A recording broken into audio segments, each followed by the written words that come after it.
So ito po mga ka-farmers ay process din ng asil.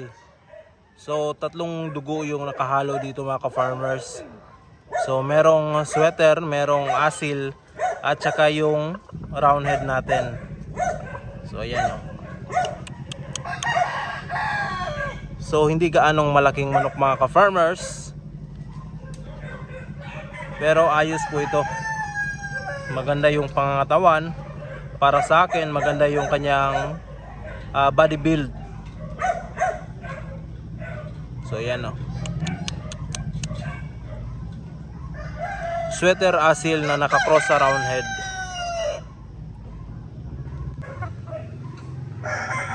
So ito naman po yung mga ka-farmers, Maclean natin. So makikita nyo nagkaputik-putik dahil sobrang lakas ng ulan dito. So itong lalaki ay 7/8 na Maclean. Meron pa itong dugo na 116 na asil.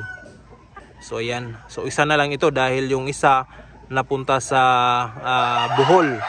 Merong kumuha. So ito yung natira sa akin na Maclean asil.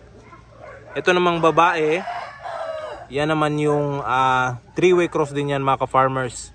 Sweater, asil, at saka round head. So yung mga palabas ko na ganyan mga ka-farmers, nagagandahan ako sa mga babaeng ito.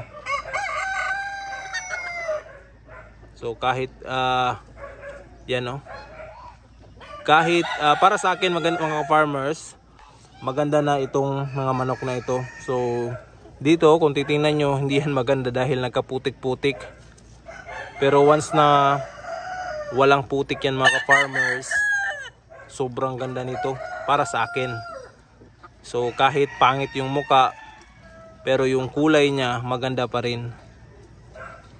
So yan yung ating sweater nakakross sa asil. Sweater asil yung ama, at saka yung ina niyan mga ka-farmers is round head. Yung seed pawl natin na round head.